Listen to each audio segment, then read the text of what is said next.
श्री दत्तात्रेय समारंभां स्वप्रकाशानंदनाथ मध्यमां श्री अमृतानंदनाथ सरस्वती पर्यंतं वंदे श्री गुरु परंपरा।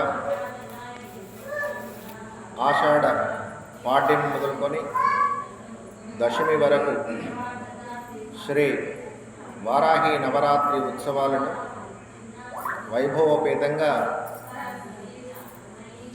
త్రిశక్తి దేవాలయం మందమరిలో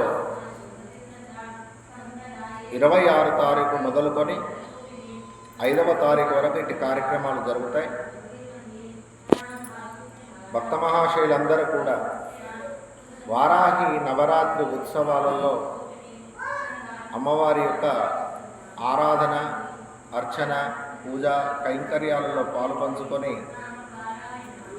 ఆ జగన్మాత విశ్వపాలిని క్రియాశక్తి స్వరూపిణైనటువంటి వారాహిదేవి కృపకు పాత్రులవుతారని ఆశిస్తూ, వారాహి నవరాత్రులు చేయడం వల్ల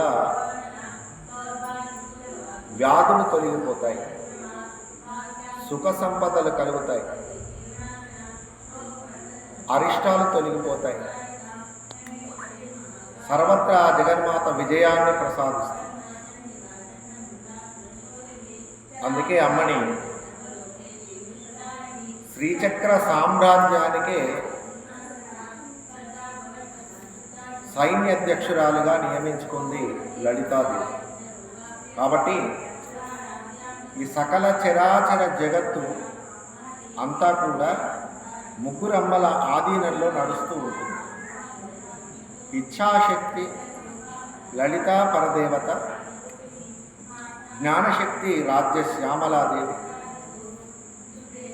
క్రియాశక్తి వారాహి. ఈ భూమి భ్రమిస్తుంది అంటే, తిరుగుతుంది అంటే కూడా వారాహి దయ. ఎందుకంటే హిరణ్యాక్షుడు ఈ భూమిని పాతాళంలో ఉంచినప్పుడు భూమిని ఉద్ధరించడానికి యజ్ఞవరాహ స్వామి అవతరించి హిరణ్యాక్షునితో యుద్ధం చేస్తూ ఉండగా అమ్మను ప్రార్థించాడు. జగజ్జనని, నీ దయ లేనిది నేను ఏం చేయగలను, కనుక నీ కృపను, నీ శక్తిని నాకు ప్రసాదించమని వారాహిని వేడుకొనగా అమ్మవారి యొక్క దివ్యశక్తి వరాహమూర్తిలో ప్రసరించి